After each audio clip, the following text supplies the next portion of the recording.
Marcus Wellington had everything money could buy, but he couldn't buy back the use of his legs. The tech billionaire sat in his custom wheelchair on the terrace of his Manhattan penthouse, staring out at the city that had once seemed so small beneath his feet. 6 months ago, a skiing accident in the Swiss Alps had changed everything. The doctors had been clear: complete spinal cord injury, no chance of recovery. Learn to live with it. At 34, Marcus had built 3 successful companies from nothing. His latest venture, Neurotech Solutions, was worth $8 billion and employed over 15,000 people worldwide. He had homes on 3 continents, a collection of vintage cars he could no longer drive, and a bank account that could fund small countries. None of it mattered now. "Mr. Wellington, your physical therapy appointment is in an hour," his assistant Sarah called from inside the apartment. Marcus didn't respond. He had fired 3 physical therapists in the past month. Each one came with the same rehearsed speeches about adapting to his new reality, about wheelchair sports, and finding new purposes. They meant well, but they didn't understand. Marcus Wellington didn't adapt to limitations. He destroyed them. His phone buzzed with another message from his board of directors. They were concerned about his absence from company meetings.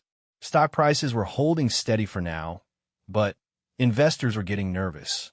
Marcus had built his empire on being hands-on, on being the driving force behind every major decision. Now he could barely bring himself to answer emails. The doorbell rang, followed by Sarah's voice speaking to someone at the entrance. Marcus heard footsteps approaching the terrace, 2 sets of feet. Sarah appeared with a young black woman who looked to be in her mid-20s. She wore simple jeans and a blue sweater, carried a worn backpack, and had the kind of confident posture that Marcus recognized in other successful people. "Mr. Wellington, this is Zara Johnson. She's here about the physical therapy position," Sarah said, her voice carrying a hint of uncertainty. They had been through this routine too many times already. Marcus turned his wheelchair to face them, his expression cold and dismissive. "I told you to cancel all the interviews. I'm done wasting my time with people who want to teach me basket weaving and positive thinking." Zara stepped forward without invitation, her dark eyes studying Marcus with an intensity that made him uncomfortable.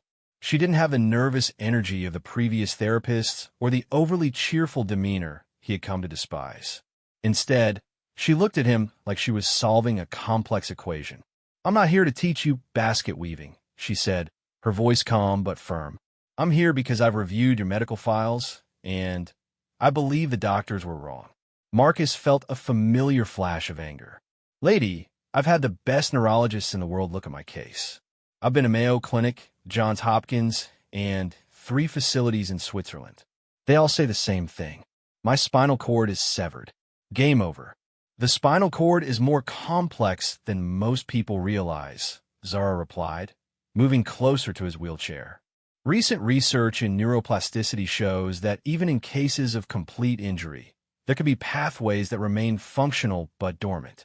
The brain is incredibly adaptive, especially when given the right stimulation and training protocols." Marcus laughed bitterly.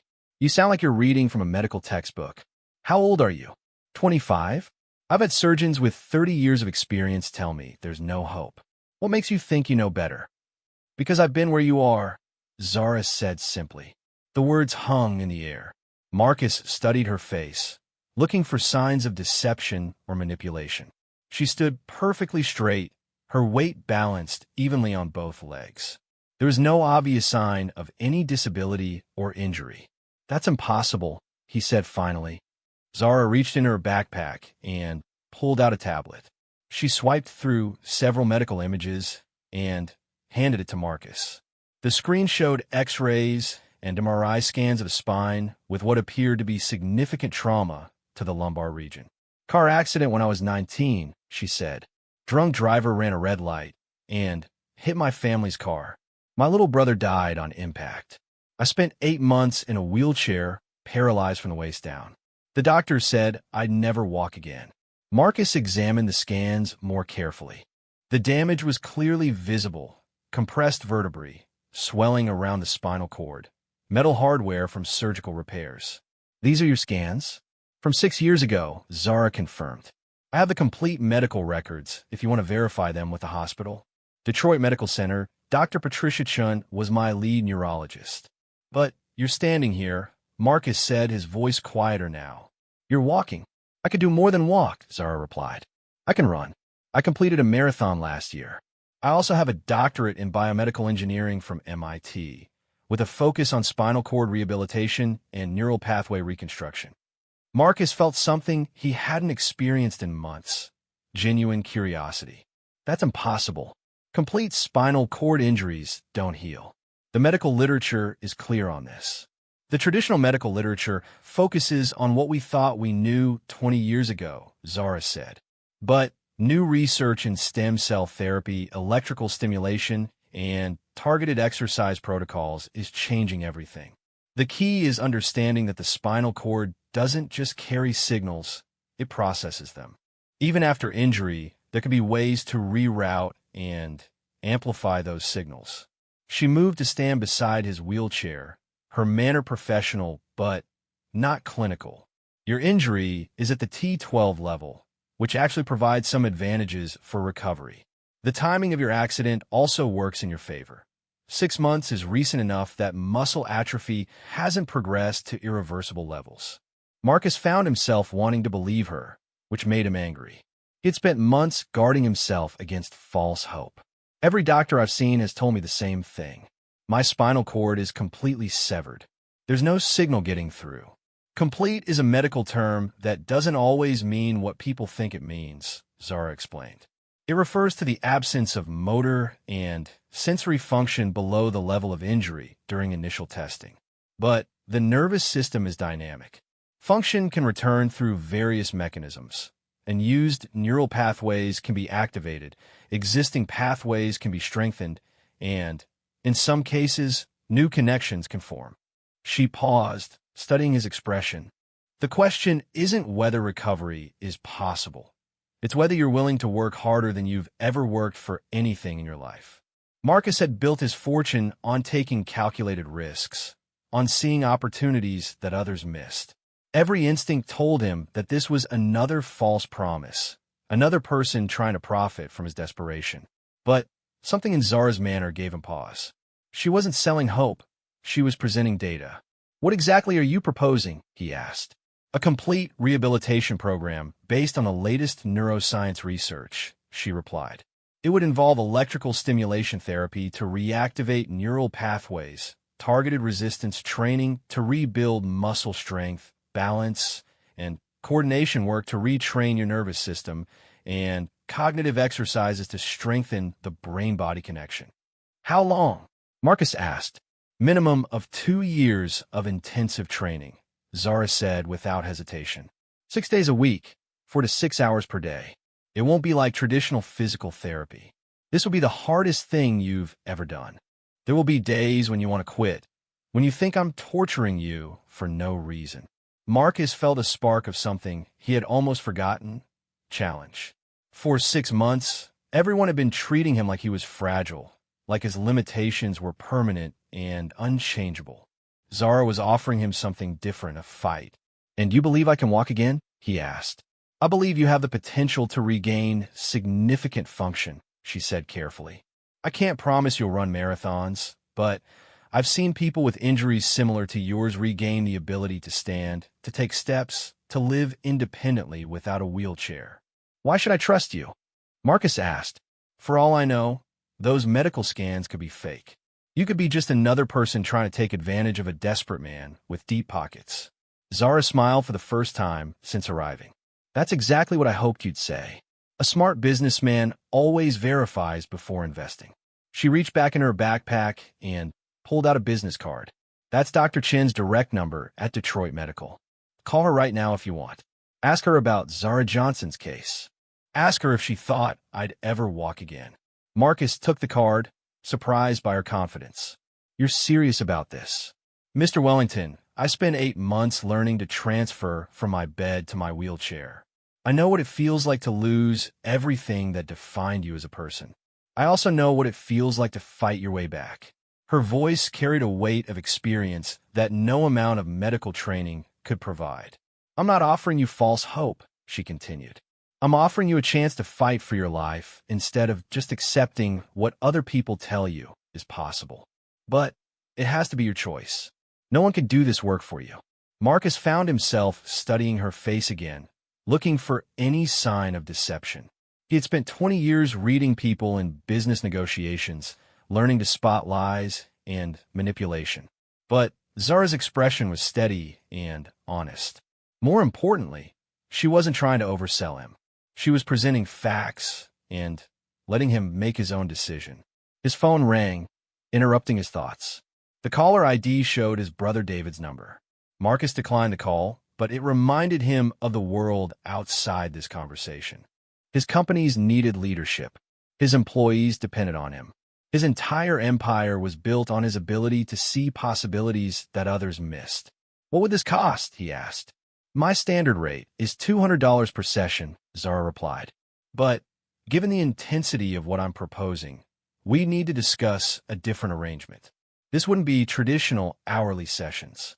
It would be a complete lifestyle change. Marcus almost laughed. $200 was less than he spent on lunch. He had paid individual doctors more for 10-minute consultations. That's it. Money isn't my motivation, Zara said simply. I do this work because I know what it's like to be told something is impossible and then prove that wrong. If you decide to move forward, I'll ask for complete commitment to the program and trust in my methods, even when they don't make immediate sense. The conversation was interrupted by Sarah approaching with a tablet in her hand. Mr. Wellington, sorry to interrupt, but there's an urgent call from aboard. They need you to review the quarterly projections. Marcus looked at the tablet, then at Zara, then back at the tablet. For 6 months, he had been avoiding these responsibilities, letting others make decisions while he wallowed in self-pity. The old Marcus Wellington would never have let his business empire run itself. Tell them I'll call back in an hour, he said to Sarah. Then he turned to Zara. Give me your honest assessment. What are the actual odds that this works? Zara considered the question carefully. Based on similar cases I've worked with, and given your age, general health, and the specifics of your injury, I'd estimate a 70% chance of regaining some motor function and a 30% chance of achieving independent mobility without a wheelchair. Those aren't great odds, Marcus observed. No, Zara agreed. But they're better than 0%, which is what every other doctor has given you. And regardless of the outcome, the process itself will make you stronger physically and mentally. You'll either walk again, or you'll be the strongest, most capable wheelchair user on the planet. Marcus felt something stirring inside him that he hadn't felt since the accident: determination. He had built his career on betting against the odds, on taking risks that more conservative people wouldn't consider. This was just another business decision, another calculated risk. When will we start? He asked. Tomorrow morning, if you're serious, Zara replied. But first, I need you to understand what you're committing to. This isn't going to be gentle stretching and encouragement. I'm going to push you past your limits every single day. You're going to hate me sometimes. You're going to want to fire me.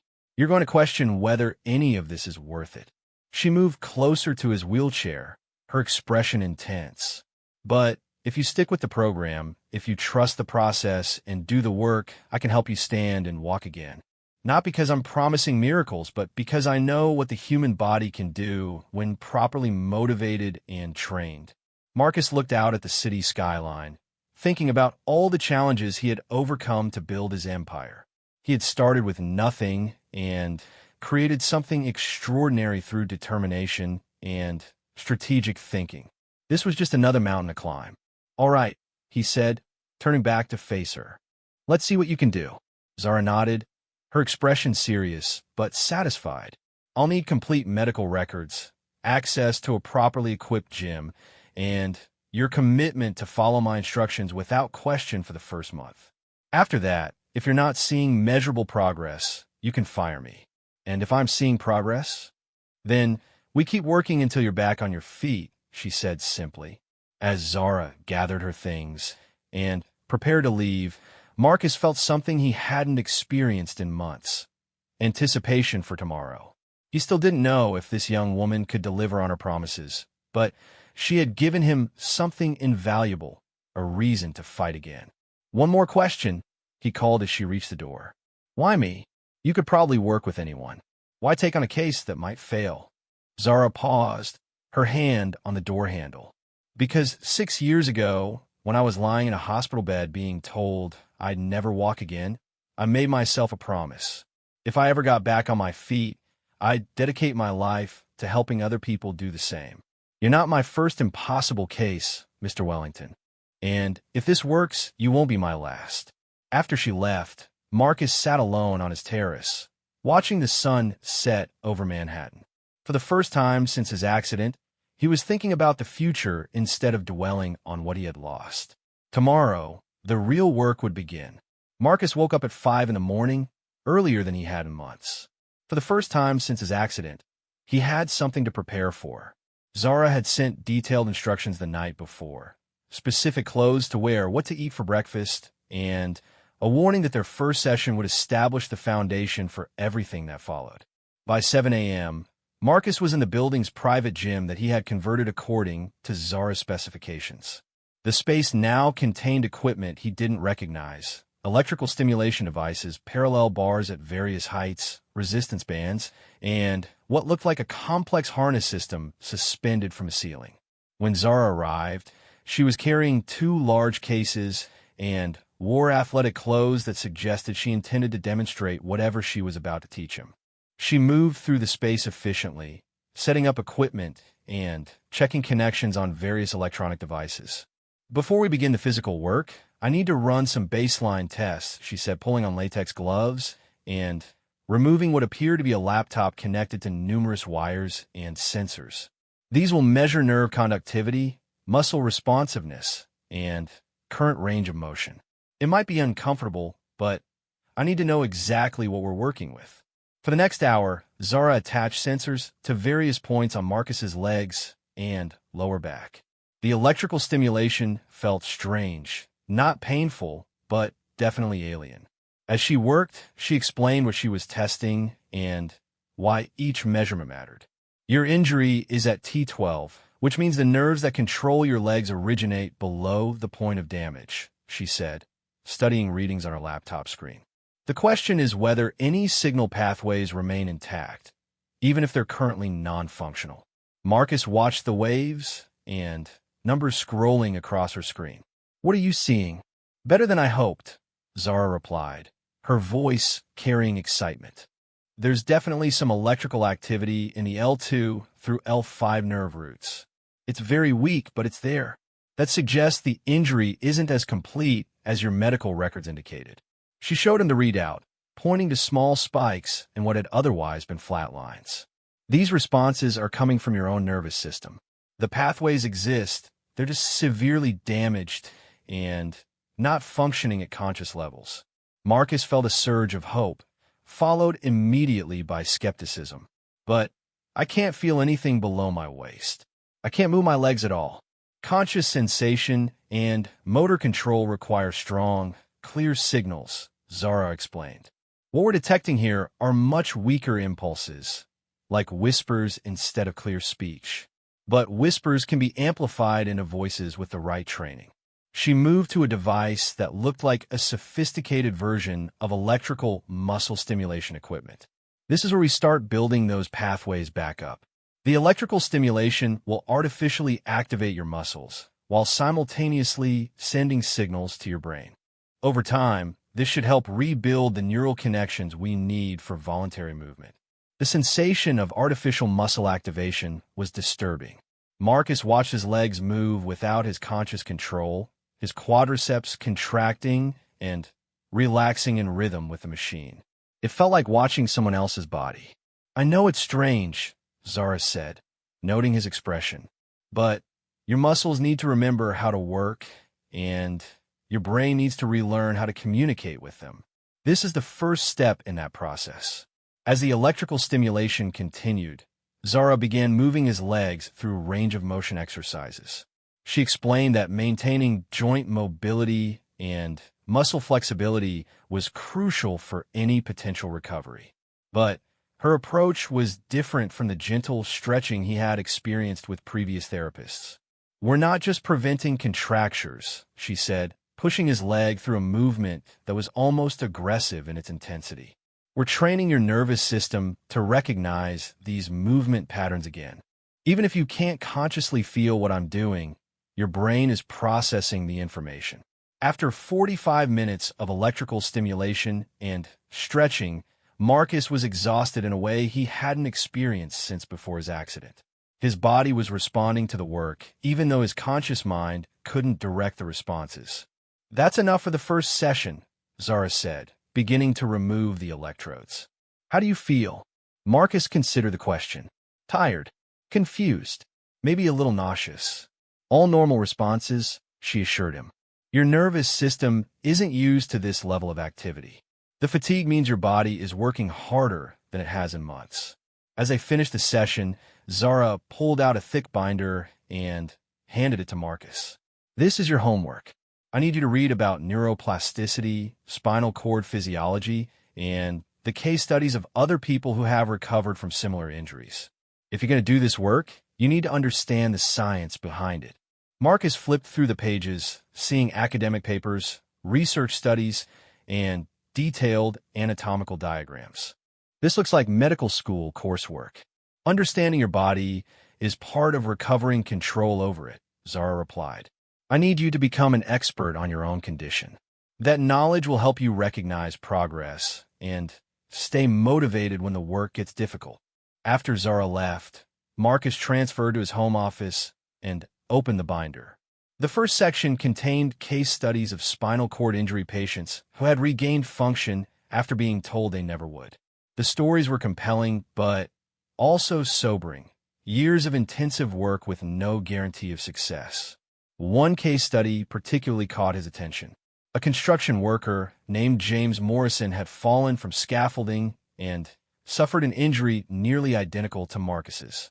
The man had spent 3 years in rehabilitation, working with a team that included Zara. The before and after videos were remarkable, progression from complete paralysis to independent walking with minimal assistance. Marcus called the number listed in the case study, not entirely sure what he would say if someone answered. "Hello." The voice was middle-aged and friendly. "Is this James Morrison?" The James Morrison who worked with Zara Johnson on spinal cord rehabilitation. There was a pause. "Who's asking?" Marcus identified himself and explained his situation. James's tone immediately became more serious and supportive. "Let me guess," James said. "Everyone told you it was impossible, and now you're wondering if this young woman is selling you false hope." "Something like that," Marcus admitted. "I was exactly where you were 3 years ago," James continued. "Doctors, family, everyone telling me to accept reality and move on. Zara was the first person who looked at my case and saw possibility instead of limitations." "Did it work the way she promised?" James laughed. "Better than she promised. I'm standing in my kitchen making dinner right now. Last weekend, I hiked 5 miles with my kids. But I'm not going to lie to you, the work nearly killed me. There were days when I hated her, days when I wanted to quit, days when I was sure she was torturing me for no reason. But you stuck with it. Best decision I ever made," James said firmly. "Zara doesn't promise miracles. She promises hard work and honest assessment. If she's taking your case, it means she sees something the other doctors missed." After ending the call, Marcus felt a mixture of excitement and terror. The work ahead would be unlike anything he had ever attempted. Building companies required intelligence, strategy, and persistence, but this would require him to rebuild himself from the ground up. His phone rang with another call from his board of directors. This time, Marcus answered. "Marcus, thank God," said Robert Chun, his chief operating officer. "We need your input on the Singapore acquisition. The deal is stalling because the other party wants to renegotiate the IP licensing terms." For the first time in months, Marcus felt his business instincts engaging. "Send me the files. I'll review everything and get back to you by tonight. Are you feeling better?" Robert asked. "You sound more like yourself." Marcus looked at the rehabilitation equipment still set up in his gym, Then, at the medical textbook Zara had left for him to study. I'm working on getting back to myself. It's going to take some time, but I think I'm headed in the right direction. That evening, Marcus divided his attention between acquisition documents and neuroplasticity research. The business side felt familiar and comforting, analyzing contracts, identifying potential problems, developing strategic responses. The medical research was more challenging but equally engaging. He was particularly intrigued by studies showing that the adult brain remained far more adaptable than previously believed.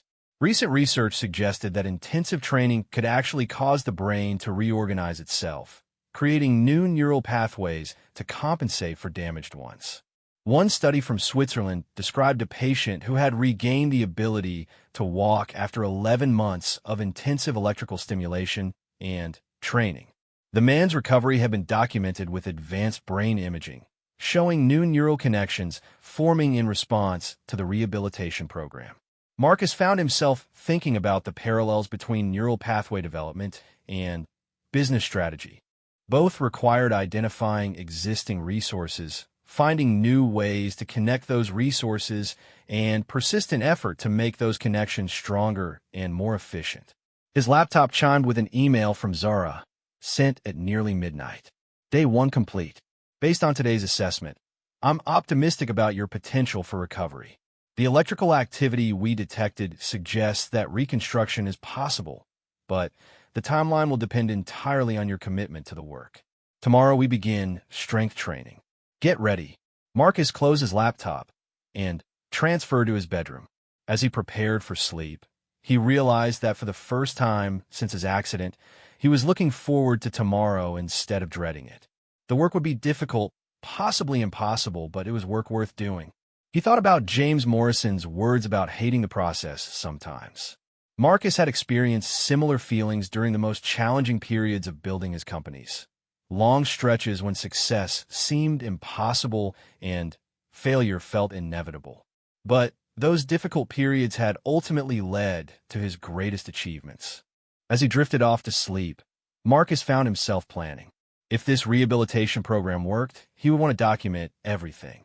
Other people in his situation deserved to know that recovery might be possible. And if it didn't work, he would still have learned more about his condition and pushed himself harder than anyone thought possible. Either way, tomorrow he would start fighting for his life again instead of simply accepting what others told him was his fate. For Marcus Wellington, that represented the first real victory he had experienced in months. 3 weeks into the rehabilitation program, Marcus understood why Zara had warned him about wanting to quit. Every muscle in his body ached. His hands were covered in calluses from gripping exercise equipment, and his daily routine had become a relentless cycle of electrical stimulation, resistance training, and neurological exercises that left him exhausted. But something was changing. I felt something yesterday, Marcus told Zara as she prepared the electrical stimulation equipment for their morning session. During the hamstring exercises, there was a sensation in my right leg. Just for a few seconds, but it was definitely there. Zara looked up from her equipment setup, her expression carefully controlled. Describe exactly what you felt. Like a warm tingling starting just above my knee and spreading down toward my ankle, Marcus said. It happened when you increased the electrical intensity, but it felt different from the artificial stimulation. More natural. Zara attached the monitoring sensors with practiced efficiency, but Marcus could see her excitement in the precision of her movements. That's exactly what we want to hear at this stage. The tingling suggests that nerve pathways are beginning to regenerate and carry signals more effectively. As the electrical stimulation began, Zara watched the computer readouts more intently than usual. After several minutes, she increased the intensity gradually, watching Marcus's face for any reaction. There, Marcus said suddenly. That same sensation, but stronger this time. Zara studied the nerve conduction data streaming across her screen. The readings showed significantly more electrical activity than their baseline tests 3 weeks earlier. More importantly, the brain wave patterns indicated that Marcus's nervous system was beginning to process the signals consciously. The pathways are definitely rebuilding, she said, unable to hide her satisfaction. Your brain is starting to recognize and interpret signals from your lower body again. This is major progress. Marcus felt a surge of hope that he tried to keep in check. 3 weeks of grueling work had taught him that progress in spinal cord recovery came in small, incremental steps rather than dramatic breakthroughs. What does this mean for the timeline, he asked. It means we're ahead of schedule, Zara replied. Most patients don't experience conscious sensation until at least 6 weeks into intensive rehabilitation. Your response suggests that your injury may have left more functional pathways intact than we initially thought. The morning session continued with what Zara called motor learning exercises, attempts to consciously activate paralyzed muscles while receiving electrical assistance. Marcus focused intensely on trying to move his right leg, visualizing the movement while the machine provided the actual muscle contractions. Don't force it, Zara instructed. Think of the movement, but don't strain. Let your brain relearn how to send the signals naturally. Marcus closed his eyes and concentrated on the memory of walking, try to recall the exact feeling of lifting his leg and placing his foot forward. For a moment, he thought he detected the faintest voluntary muscle activation in his quadriceps. Did you see that? He asked, opening his eyes. Zara was staring at the computer screen, her expression intense. Run that exercise again. Same visualization, same concentration. Marcus repeated the mental process, focusing all his attention on moving his right leg. This time, he was certain he felt voluntary muscle activation, weak and inconsistent, but definitely under his conscious control. Mr. Wellington, Zara said quietly, I need you to try something without the electrical stimulation. She turned off the machine and removed the electrodes. Marcus's legs lay motionless on the exercise table, just as they had for the past 6 months. But now Zara was asking him to attempt something that every doctor had told him was impossible. Focus on your right leg, she said. Don't strain or force anything. Just think about lifting your knee slightly off the table. Marcus closed his eyes again and concentrated. He visualized the movement, recalled the muscle memory, and directed all his mental energy toward his right quadriceps. For several seconds, nothing happened. Then, almost imperceptibly, his right knee lifted a fraction of an inch off the table. Both Marcus and Zara stared in stunned silence. The movement had been tiny, barely visible, but it was unmistakably voluntary. After 6 months of complete paralysis, Marcus had just moved his leg through conscious effort alone. Marcus began, his voice barely a whisper. You just moved your leg, Zara confirmed, her own voice filled with excitement.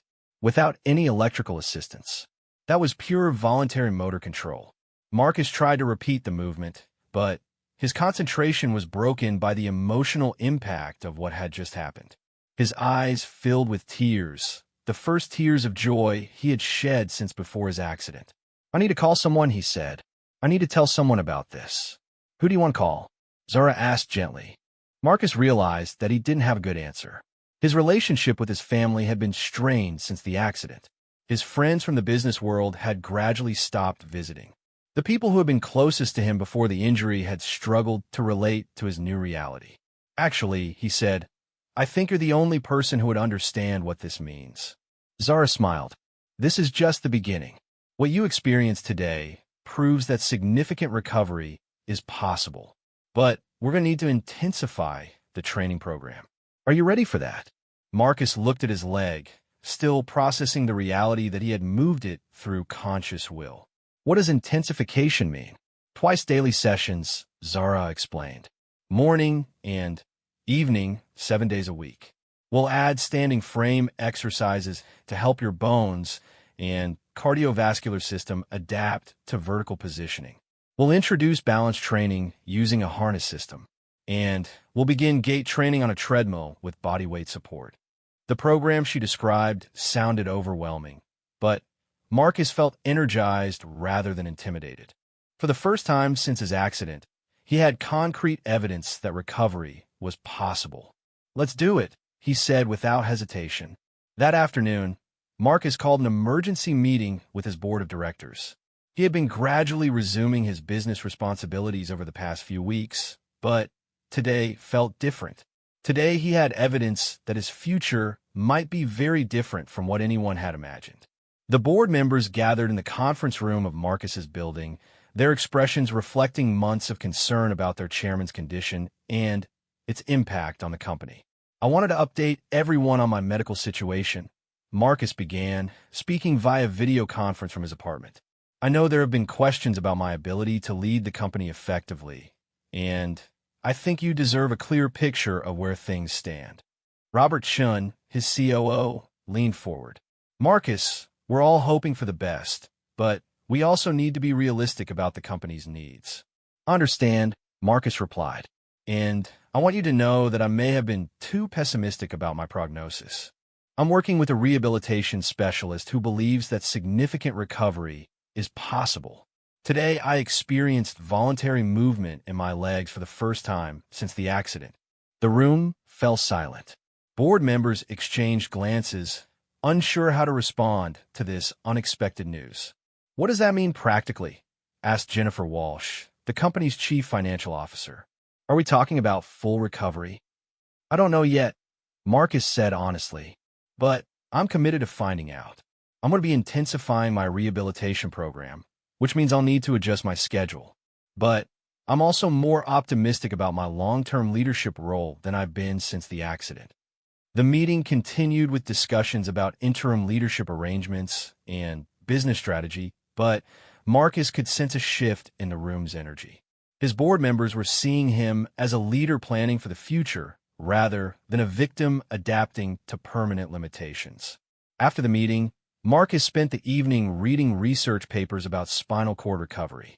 He was particularly interested in studies showing that patients who achieved early voluntary movement had significantly better long-term outcomes than those who remained completely paralyzed. One case study from UCLA described a patient who had progressed from minimal voluntary movement to independent walking over an 18-month period. The key factors seemed to be early intervention, intensive training, and psychological commitment to the recovery process. Marcus thought about the psychological aspect of recovery. For months, he had been mentally preparing himself for life as a paraplegic. Now he needed to shift his mindset again, this time toward the possibility of walking. It was almost harder to hope than it had been to despair. His phone rang with a call from his brother David, whom he hadn't spoken to in several weeks. "Marcus, I heard from Sarah that you're doing some kind of experimental therapy. Is everything okay?"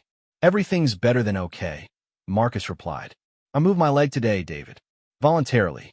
For the first time since the accident." There was a long pause on the other end of the line. "Are you serious?" "Completely serious. I'm working with a specialist who thinks I can make a significant recovery. It's going to require intensive work, but the early results are promising." "That's incredible," David said, his voice filled with emotion. "I've been so worried about you." "We all have. Mom's been asking about you constantly."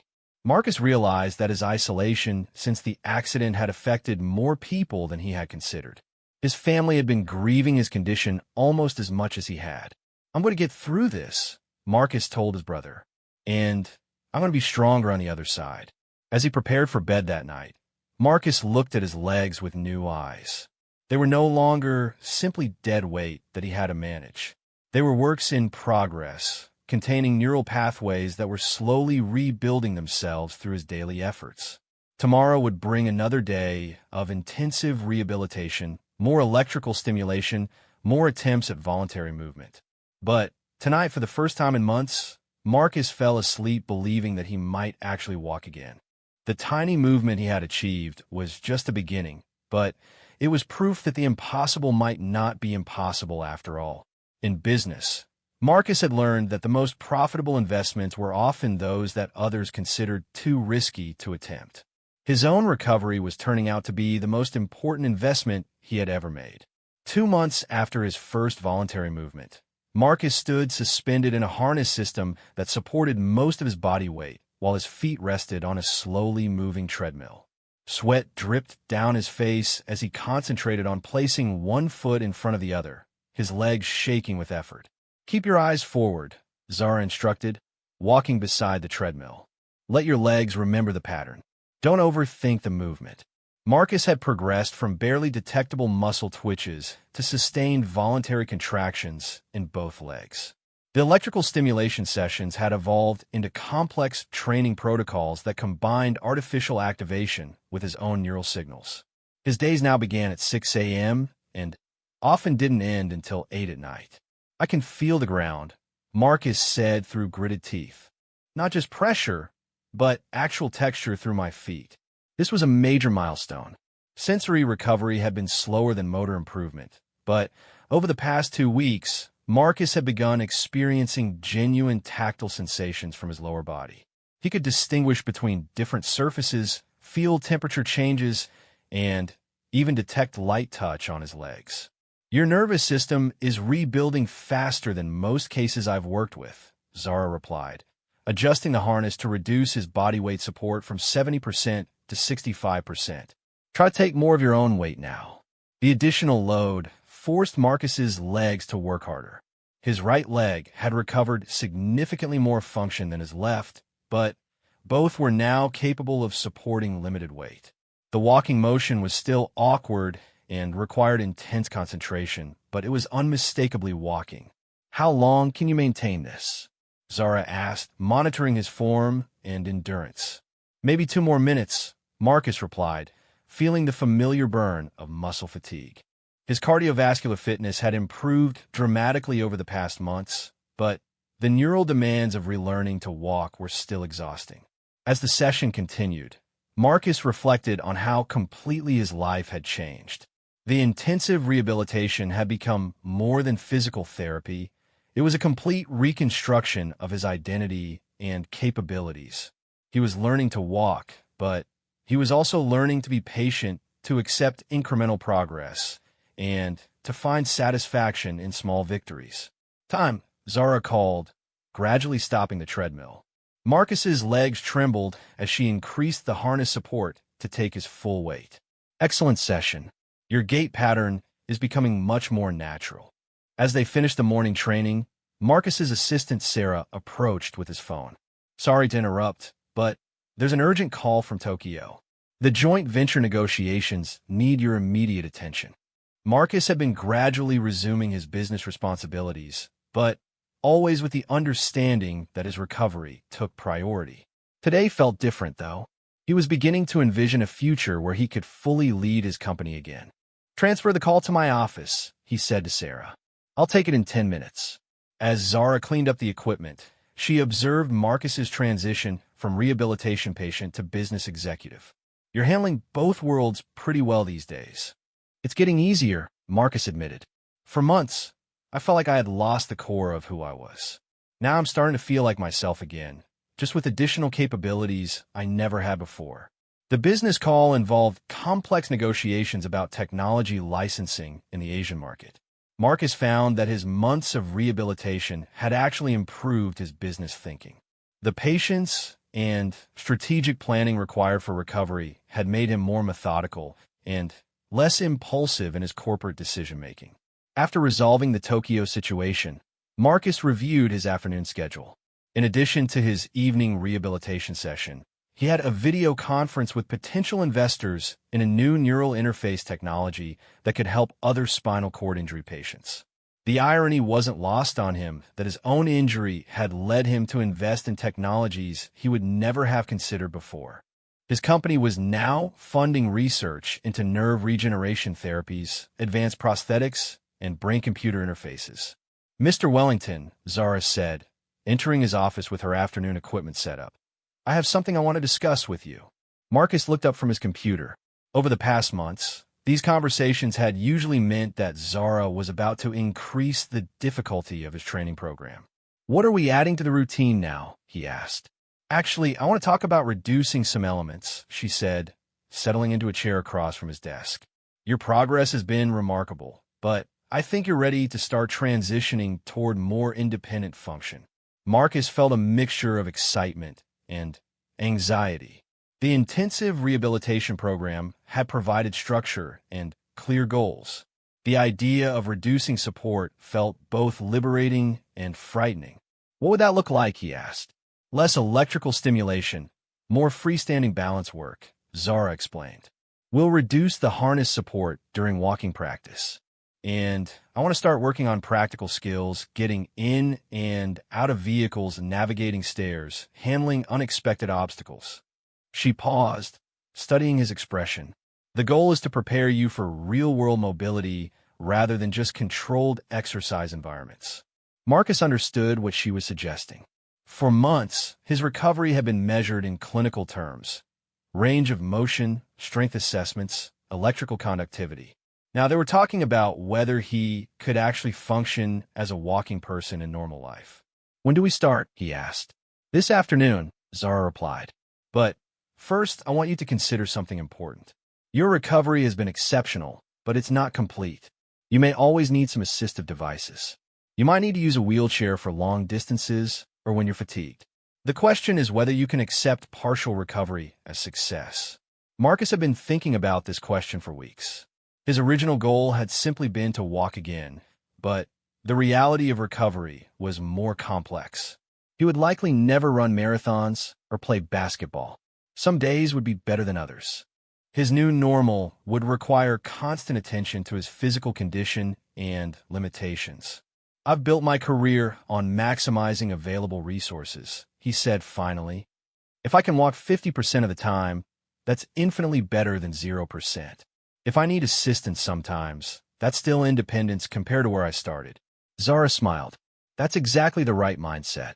Recovery isn't about returning to exactly who you were before. It's about becoming the best version of who you are now. The afternoon session focused on what Zara called functional mobility. Instead of treadmill walking, Marcus practiced getting up from chairs, navigating around obstacles, and walking on different surfaces. Each task required intense concentration and careful movement, but he was able to complete them with minimal assistance. The most challenging exercise involved walking up a short flight of stairs. Marcus gripped the handrail tightly, lifting each foot deliberately and pausing to ensure his balance before taking the next step. It took nearly 5 minutes to climb 4 steps, but he reached the top under his own power. 6 months ago, I never would have believed this was possible, he said, breathing heavily from the exertion. 6 months ago, you were a different person, Zara replied. The Marcus Wellington, who couldn't imagine recovery, was thinking like someone who had given up. The person standing here today has learned to see challenges as problems to solve rather than permanent limitations. As evening approached, Marcus received an unexpected visitor. His mother had flown in from California without advance notice, something she hadn't done since immediately after his accident. "Marcus," she said, embracing him as he stood up from his wheelchair to greet her. The simple act of standing to hug his mother brought tears to both their eyes. "Mom, you should have called. I would have picked you up at the airport. I wanted to see this progress everyone's been telling me about," she said, stepping back to look at him. "David said you've been walking, but I needed to see it myself." Marcus felt a familiar pressure to demonstrate his recovery, but also a new confidence in his abilities. "Would you like to see what I can do?" For the next 20 minutes, Marcus showed his mother the various skills he had developed. He walked across his apartment using parallel bars for support, stood without assistance for nearly 2 minutes, and even climbed the 4 steps in his gym. His mother watched in amazement, occasionally covering her mouth in surprise. When he finished the demonstration, she was crying openly. "I'm so proud of you," she said.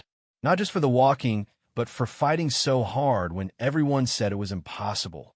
"I had good help," Marcus replied, looking at Zara, who had been quietly supervising the demonstration. "And I learned that impossible is usually just another word for difficult." That evening, after his mother had gone to her hotel and Zara had left for the day, Marcus sat in his office planning the next phase of his life. His company was thriving under his renewed leadership. His recovery was progressing ahead of schedule, and he was beginning to think about longer-term goals.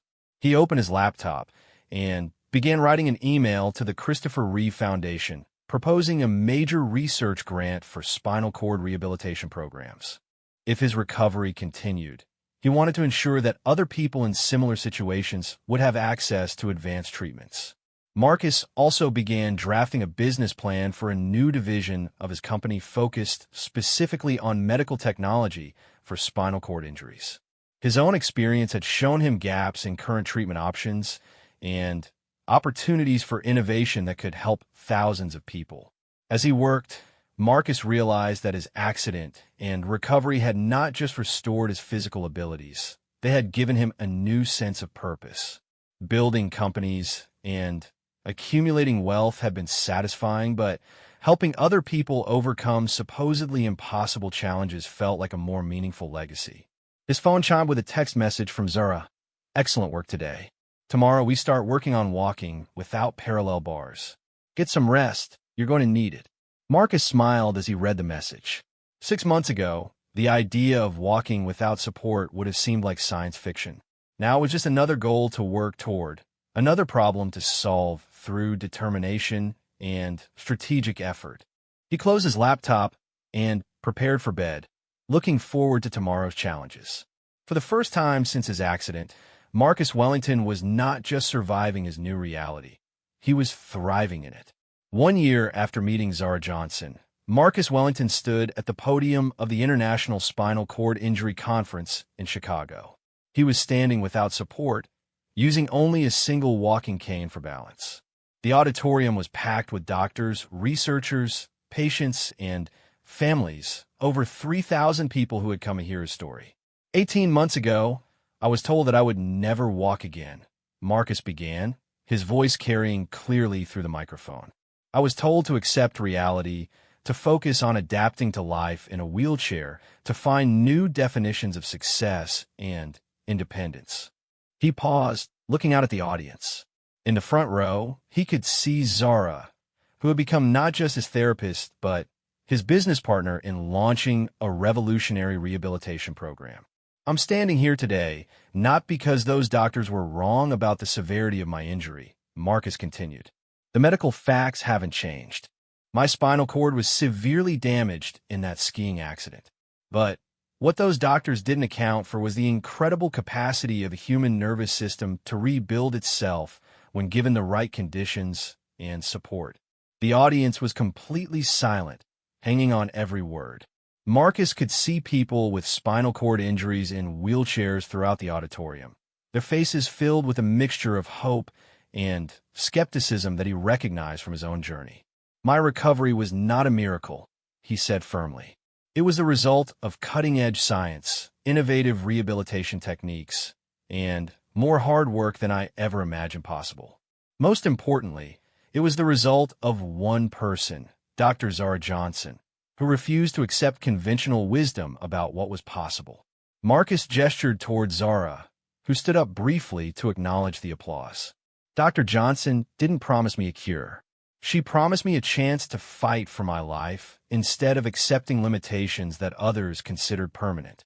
That chance changed everything." He went on to describe the specifics of his rehabilitation program: the electrical stimulation protocols, the intensive motor learning exercises, the psychological aspects of rebuilding neural pathways. But Marcus also emphasized the broader implications of his recovery. "My experience proves that we need to fundamentally change how we think about spinal cord injury treatment," he said. "Instead of focusing primarily on adaptation and accommodation, we need to invest heavily in aggressive rehabilitation programs that push the boundaries of what we thought was possible." Marcus announced the launch of the Wellington Foundation for Spinal Cord Recovery, funded with $50 million of his own money and dedicated to providing advanced rehabilitation programs for patients who couldn't otherwise afford them. He also revealed that his company, Neurotech Solutions, had acquired 3 startups developing revolutionary treatments for spinal cord injuries. But this isn't just about money or technology, Marcus emphasized. It's about changing the conversation. Every person who suffers a spinal cord injury deserves to know that significant recovery might be possible. They deserve access to the most advanced treatments available. Most importantly, they deserve hope backed by legitimate scientific research. After his presentation, Marcus participated in a panel discussion with leading spinal cord researchers. The questions were technical and challenging, but his year of intensive study had made him genuinely knowledgeable about the science behind his own recovery. Dr. Patricia Chun, Zara's former supervisor from Detroit Medical Center, was one of the panelists.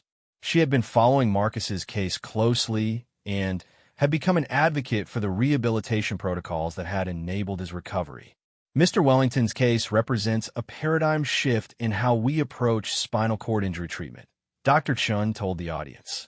His recovery was not spontaneous or unexplained. It was the result of specific interventions applied at the right time with the right intensity. This gives us a roadmap for helping other patients achieve similar outcomes. During the question and answer session, a young woman in a wheelchair raised her hand. Mr. Wellington, I was injured in a car accident 8 months ago. My doctors say there's no hope for recovery, but I'm only 23 years old. Should I believe them, or should I believe you? Marcus considered his answer carefully. This was the question he had been asked dozens of times since going public with his story. The balance between providing hope and avoiding false promises was delicate. I can't tell you what's possible in your specific case, he said, but I can tell you that you deserve a thorough evaluation by specialists who are familiar with the latest rehabilitation techniques. You deserve access to advanced treatments, not just acceptance of limitations. He paused, making eye contact with the young woman. What I can promise you is that fighting for recovery, even if that recovery is partial, will make you stronger physically and mentally than simply accepting what others tell you is possible.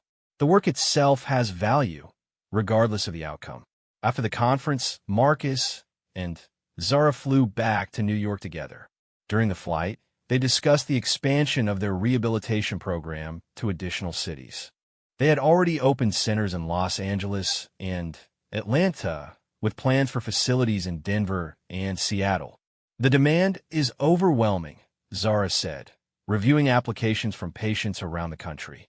We're getting referrals from doctors who used to be skeptical of aggressive rehabilitation approaches. Marcus looked through the patient files. Each represented a person whose life had been dramatically altered by spinal cord injury, and who was now looking for the same kind of hope that Zara had offered him. We need to scale this carefully, he said. The program only works if we maintain the intensity and quality of treatment. I'd rather help fewer people effectively than promise recovery we can't deliver. They had learned that not every patient responded as well as Marcus had. Success rates varied, depending on the severity of injury, the timing of intervention, and the patient's commitment to the intensive rehabilitation process. But even partial recovery was life-changing for most participants. One of their most successful cases was Maria Santos, a teacher from Phoenix who had been paralyzed in a climbing accident. After 8 months in their program, Maria had regained enough function to walk short distances and had returned to teaching. Her recovery wasn't as dramatic as Marcus's, but it had enabled her to live independently and pursue her career. The key insight, Zara reflected, is that recovery exists on a spectrum. We don't need to restore people to exactly who they were before their injury. We just need to help them become the strongest, most capable version of who they are now.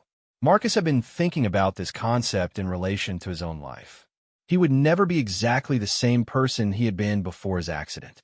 Some activities would always require extra effort or assistance. But in many ways, he had become more capable than his previous self. His experience with recovery had made him more patient, more strategic in his thinking, and more empathetic to other people's challenges. His business leadership had actually improved because he now approached problems with the same methodical persistence that had enabled his physical rehabilitation. As their plane descended toward New York, Marcus thought about the meeting he had scheduled for the next morning. He was interviewing candidates for a new position, Director of Patient Advocacy for the Wellington Foundation. The role would involve helping patients navigate the complex world of spinal cord injury treatment and ensuring that financial limitations didn't prevent access to advanced rehabilitation. You know what I find most rewarding about this work? Marcus said to Zara as they gathered their belongings.